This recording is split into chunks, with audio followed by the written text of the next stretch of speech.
තාගේ ජීවිතයේ ඉස්සරහට යන ගමන වාසනාව මත තීරණය වෙන්නේ කිසිම විදිහක් නැහැ. ඔයා කරන් යන දේවල් වල තියෙන විශිෂ්ටත්වය ශක්තිමත් බව මත තමයි ඒක සාමාන්‍යයෙන් තීරණය වෙන්නේ. එතනමයි අපි අහලා තියෙන ඕනම වැඩක්. සාමාන්‍යයෙන් දවස් 21ක් විතර කරගෙන යන්න පුළුවන් නම් ඒ වැඩේ ඒ කියන්නේ අපි ඒ කරන වැඩේ සාර්ථක වෙීමේ ලොකු සම්භාවිතාවක් සහ ඒක ඇඟට හුරු වෙනවා. දවස් 21ක් කරගෙන කියමු. හරි දැන් මේ අවුරුදු කාල සීමාවනේ එන්නේ. දැන් අපි දවස් 21ක් බලන් ඉන්න වෙනුවට දවස් 7කින් ඒ කියන්නේ සතියක් විතර අපි මොකක් හරි විශේෂ වැඩක් කරලා අන්න එකෙන් අපේ ලයිෆ් එක වෙනස් කරගන්න අඩිතාලම දාගමු. ඉතින් අපිට පුළුවන් අවශ්‍ය නම් මේ වැඩ කටයුතු දවස් 21ක් වෙනකන් වුණත් ඇදගෙන යන්න. හරි. ඉතින් අද කතා කරන්න යන්නේ දවස් 7කින් ඔයාලට නොනවත්විය හැකි කෙනෙකු වන්නේ කොහොමද? ඒ කියන්නේ නවත්තන්න බැරි ශක්තිමත් කෙනෙක් විදිහට ඉස්සරහට ගිහිල්ලා විශේෂම වගේ විභාග කටයුත්ත තියෙනවනේ උසස් පෙළ හරි. ඒක ફોකස් කරලා දැන් වැඩිපුර කතා කරන්නේ. ඉතින් ඒක හොඳට කරගන්න මෙන්න මේ දවස් 7ක් ටෙක්නික් එක පාවිච්චි කරලා අපි මේක කොහොමද ලස්සනට කරන්නේ. හරි. මම ඒක පියවර වශයෙන් ඔයාලට කියන්නම්. පළවෙනි එක ඔයාලට යම් වෙනසක් කරන්න ඕන නම් ඔයාගේ ජීවිතේ යම් වෙනසක් කරන්න ඕන නම් ඔයාලට විශ්වවිද්‍යාලයකට යන්න ඕන නම් ඔයාලට හොඳ ප්‍රතිඵලයකට යන්න ඕන නම් පළවෙනි එක තමයි අලුත් පුරුද්දක් ඇති කරගන්න මේ වෙනකොට කරලා නැති. අපිට උදාහරණයක් කියන්න. දැන් මේ වෙනකොට ඔයා අපි හිතමු පාස් පේපර් ගානක්වත් අල්ලන්නේ නැහැ. එහෙනම් අද ඉඳන් පුරුද්දක් හදාගන්න අඩුම තරමින් ගානක් දෙකක් අරගෙන. ඒක MCQ වෙන්න පුළුවන්, ලොකු ගානක් වෙන්න පුළුවන්, නැත්නම් වෙන මේ එකක නම් ඒ තියරි පාඩමක් වෙන්න පුළුවන්, පොඩි ප්‍රශ්න 5ක් වෙන්න පුළුවන් නේ. රචනා ප්‍රශ්නයක් වෙන්න පුළුවන්. ඔය අලුත් පුරුද්දක් විදියට අන්න වෙනද කරපු නැති දෙයක් පටන් ගන්න මුලින්ම. හරි. මොකද ආරම්භයක් මොකක් හරි විශේෂ දෙයක් ඔයා පටන් ගන්න බෑ. හරි. ඔයා විශේෂ පන්තියකට යන්න හරි මොකක් හරි දෙයක් කරන්න හිත හිටියේ නම් අන්න ඒ වැඩේ ඔයා පටන් ගන්න. හරි. ඔයා ගණන් හදන්න හිටියේ නම් අන්න ඔයා ඒක අලුත් පුරුද්දක් විදියට පටන් ගන්න. ඒ කියන්නේ මීට කලින් කරපු නැති දෙයක්. මීට කලින් කරපු නැති විශේෂ දෙයක් අනිවාර්යෙන් පටන් ගන්න මේ දවස් 7 ඇතුලේ. හරි. හරි. ඊට පස්සේ තමයි ඒ දැන් ගොඩක් අය තියෙන ප්‍රශ්නයක් දෙයක් පටන් ගන්න පුළුවන්. නමුත් ඒක දිගට කරගෙන යන්න කිසිම මොරාල් එකක් නැහැ. අපි දෙයක් පටන් ගත්තොත් පටන් ගැනීම කියන එක විතරක් සාර්ථකත්වයට කිසිම මේ උදව්වක් වෙන්නේ නැහැ. හරි. අනිවාර්යයෙන්ම අපි දිගට මේක කරගෙන යන්න. උදාහරණයක් විදිහට අපි හිතමු ඔන්න දවසකට ඔයා ගණන් දෙකක් හදන්න තීරණය කරා. හරි. ලොකු ගණන් දෙකක්. ඒතර ඔයා ඒක එක දවසක් කරන එක සාර්ථක වෙන්නේ නැහැ. නැත්නම් එක දවසක් කරන් පැය 10ක් කරලා ඊළඟ දවස්වල නිකන් ඉන්න එක ඒක හරියන්නේ නැහැ. ඔයා මේක හැමදාම කරන්න ඕන. ඒක පටන් ගන්න පුළුවන් දවස් 7කින් මුලින් වැඩේ පටන් ගන්න. මොකද එකපාරම මාස 4ක් මේක කරන්නම ගියාම ගොඩක් එපා වෙන්න පුළුවන්. හැබැයි ඔයාට දවස් 7ක් නෙවා ફોකස් කරන්න. ඒ දවස් 7ට අන්න ඔයා ප්ලෑන් එකක් තියාගෙන වැඩේ කරගෙන යනවා. දැන් අපේ MCQ මාස්ටර් එකම ගත්තොත් 700 අපේ දැනට යන හරි 777 ළමයින්ටත් ඒකට සම්බන්ධ වෙන්න පුළුවන්. ඒ වගේ ප්‍රෝග්‍රෑම් එක අපි හැමදාම වගේ ගණන් හදනවා. සතියේ දවස් 7ක් සති දවස් 7ෙන් දවස් 5ක්ම හදනවා.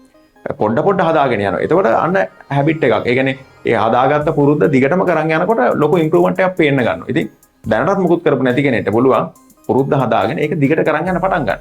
දවස් 7ක් අඩුම තරමේ මුලින්ම කරන්න ගන්නකොනේ. එතකොට වෙනස ඔයාලට පේන්න ගන්නේ. ඊට පස්සේ ඕන පුරුද්දක් හදාගෙන ඉගෙන ගන්න වැඩේ ඔයා කරගෙන යනකොට ඔයාට බාධක ටිකක් එනවනේ. ફોකස් එක නැති වෙලා යන බාධක ටිකක් එනවා. ඉතින් මේ බාධක ටික අඩු කරගන්න නැතුව දවස් 7කින් නෙමෙයි අවුරුදු 7ක් ගත්තත් වෙනසක් නම් කරන්න හම්බෙන්නේ නැහැ. ප්‍රධාන බාධක මග හැරගන්න. සමහරට ඔයාට ගෙදරින් මොනවා හරි බාධාවක් තියෙනවා නම් ඒක අම්මලා තාත්තට කියලා පැහැදිලි කරලා මෙන්න මෙහෙම බාධාවක් තියෙනවා. ඒකට මට විසඳුමක් දෙන්න. උදාහරණයක් අපි තුන් ටීවී එක සද්දෙට දාලා. ගෙදර කට්ටියත් එක්ක කතා කරා. යාළුවෙක්ගෙන් ඔයා කරදරයි. ඔයා මේ පාඩම් කරන වැඩ කරනවා. අපි හිතමු දැන් ඔයාට මේ දවස්වලත් මැච් එකක් ගහන්න කතා කරමු. ගෑන් ළමයෙක් නම් කොහේ හරි shopping අවුරුද්දට ඇඳුම් ගන්න යන් අපි දවස් 3-4ක් එහෙම කියලා කියන්න පුළුවන්. නැත්නම් කවුරු හරි සම්බන්ධතාවයකට පොළඹවන්න පුළුවන්. බාධක නෙමේ වෙලාවේ හරි. එහෙම බාධක තියෙනවා. නැත්නම් අපි හිතමු ෆෝන් එකේ ඔයාම බාධාවක් ඇති කරගෙන තියෙනවා. ෆෝන් එකේ අපි හිතමු TikTok එකේ දවසම ඉන්න. YouTube එකේ පාඩමක් ඉගෙන ගන්නවා නැත්නම් පන්තියක් Zoom එකෙන් පන්තියකට ගිහිල්ලා සම්බන්ධ වෙනකොට ඔයා තනියෙන් අධ්‍යයනය කරන වෙනකොට අන්න ඔයා මේ ඒ වගේ ෆෝන් එක පාවිච්චි කරලා බාධාවක් කරන් ඉන්න පුළුවන්. අන්න ඒවා අතාරින්න දවස් 7ක් ඇතුලේ. හරි. මේ අවුරුදු කාල සීමාවනේ එන්නේ. ඉතින් මේ දවස් ටිකේ ওই වෙනස කරන්න පුළුවන් නම් ඔය බාධක ටික මගහැර ගන්න පුළුවන් නම් ඔයාට හරියට මේකට අවධානය දීලා. ඒ කියන්නේ අවධානය කියන එක මේක මාර වැදගත්. දැන් ලෝකේ ওই TikTok YouTube වලත් ඒ කියන්නේ සෝෂල් මීඩියා විශේෂම ගත්තොත් ඒගොල්ලෝ කරන්නේ අපි අවධානය දෙන දේ ඒගොල්ලෝ දැහ ගන්නවා. ඒගොල්ලෝ ඒක අරගන්න. ඒගොල්ලන්ට ලොකු වටිනාකමක් හැදෙනවා. නමුත් අපි දැනගන්න ඕන අපේ ફોකස් එක තියාගෙන අපේ ඉලක්කයක් තියෙනවා. අපිට කැම්පස් යන අදහසක් තියෙනවා. ඒ වැඩේ කරන්න ලොකු උමනාවක් තියෙනවා. වගේ ලයිෆ් එක මේ වෙනුවෙන් කැප කරලා තිබ්බේ. ඉතින් ඒ හින්දා ඒකට බාධක තියෙනවා නම් දිගට තියාගන්න එපා. දවස් 7ක් ඇතුලේ මෙන්න මේ යම් වෙනසක් කරන්න ගන්න. දවස් 7ක් ඇතුලේ සියල්ල සාර්ථක කරගන්න. එහෙම ලෝකේ කිසිම ටෙක්නිකයක් නැහැ. නමුත් අපිට ආරම්භයක් ගන්න පුළුවන්. ඒ හින්දා බාධක ටික මග හැරගමු ලබන්න. ඊට පස්සේ මෙන්න මේක ගැන හිතන්න. දැන් සමහරු මොකක්ම හරි ඉලක්කයකට යනකොට තමන්ගේ සෞඛ්‍ය සම්පූර්ණයෙන් අතහැරලා දානවා. ඒක සමහර ඉහළට ගිහපු මිනිස්සු ඒ තමන්ගේ සෞඛ්‍ය ඇතෑරලා දාලා මහා තඩි බඩවල් ඇවිල්ලා ඇඟවල් සම්පූර්ණයෙන්ම කැත වෙලා හරි එහෙම ඒක සාර්ථකත්වයක් කියලා දකින්න බෑ මොකද heart attack එකක් තියෙන මිනිස්සෙක් නම් පැටි liver තියෙන කෙනෙක් නම් දියවැඩියාව තියෙන කෙනෙක් නම් තමන් හොඳ තත්ත්වයට ආවා කියලා තේරුමක් නැහැනේ අඩු වයසින් ආවත් තේරුමක් නැහැනේ හරි ඒ අඩු වයසින්ද වැඩි වයසින්ද කියන එක අදාළ නැහැ ආසනීප තත්ත්වයන් වල ඉන්නකොට මේක කරන්න බෑ ඒ හින්දා අපි ඒ සෞඛ්‍ය ගැන ටිකක් හිතන්න ඕන පැය 6ක වගේ නිින්දක් ගන්න ඕන පැය 5ක්වත් අඩුම තරමේ නිින්ද කියන එක දිගට කොහොම හරි පැය 5ක් අධ්‍යාපනය හොඳට කරන අතරතුර ගන්න පුළුවන් ඒක කරන්න පුළුවන් කිසිම ප්‍රශ්නයක් නැහැ ඒ කියන්නේ උඩ රෑන්ක් දාන කට්ටිය නිදාගත්තේ නැහැ කියලා කවුරුත් කියලා නැහැ හොඳට නිදා ගන්න ඒ වැඩේ හරියට කරන්න ඕන හරි ඔයා හොඳට වතුර එහෙම බොන්න හරි ඔයා දැන් ඔන්න මමත් මේ වීඩියෝ එකේ වතුර ටිකක් බොන්නත් ආදර්ශයක් දෙන්නත් එපානේ හරි හරි අන්න එහෙම ඒ දේවල් සෞඛ්‍ය සම්බන්ධ දේවල් ඔයා කරන්න. ඒතර ආහාර පාන ඒවා හරියට ගන්න. ඒ දේවල් හරියට ගන්න. මොකද ඒවා සම්පූර්ණයෙන් පැත්තක දාලා විභාගයට මම මේ බෑලා වැඩ කරන්න ඕන කකුල් බේසමක දාලා එහෙම කරන්නේ නැහැ. හරි. ඔයා සෞඛ්‍ය ගැනත් අනිවාර්යයෙන්ම හිතන්න. මොකද ලොකු සෞඛ්‍ය කියන එක තමයි අවසානයේදී බුදුහාමුදුරුවෝ කියලා තින්නේ ඒක උතුම්ම ධනයක් කියලානේ. හරි. ඒක ඇත්තටම ඇත්ත තමයි. හරි. ඒක සෞඛ්‍ය නැති වෙච්ච කෙනෙක්ට තමයි තේරෙන්නේ ඒක එච්චර වටිනවා කියලා. ඉතින් ඊට පස්සේ ඔයාලට කරන්න පුළුවන් දෙයක් තමයි මේ ඔයා දැන් වැඩ කරන් යනවා පුරුද්දක් හදාගෙන ඒක දිගටම කරන් යනවා ඊට පස්සේ පොඩ්ඩක් මැනලා බලන්න ඒ කියන්නේ දැන් ඔයා මොකක් හරි පාඩමක කොටස් ටිකක් දවස් 7ක් විතර ඉගෙන ගත්තා ඔයාට පුළුවන් ඒ සම්බන්ධ පේපර් එකක් කරලා බලන්න හරි accounting පාස් පේපර් එකක් කරලා බලන්න accounting අලුත් පළාත් පේපර් එක ගණන් 5ක් 6ක් ඉගෙන ගත්ත ටිකෙන් හදලා මට ලකුණු 30ද අඩුපාඩු තියෙනවා නම් මම කොහොමද හදාගන්නේ තමන් ඒ සතියක් ඇතුළත ඔයා මේ වැඩේ පටන් අරන් ඉතින් උදාහරණයක් විදිහට 8 වෙනිදා මේ වැඩේ පටන් ගත්ත කියලා. ඒක 15 16 වෙද්දී ඔයාට පුළුවන් අන්න ඒක ඔයාලා චෙක් කරලා බලන්න මේ අවුරුදු කාල සීමාව. විශේෂයෙන් අවුරුදු කාල සීමාව නාස්ති කරගන්න එපා. හොඳ වැඩ ටිකක් කරගන්න. හරි. එතකොට මම මෙහෙමත් කියන්න දවස් 7ක් ඇතුලේ නොනවත්විය හැකි මිනිස්සෙක් වෙන්න පුළුවන්.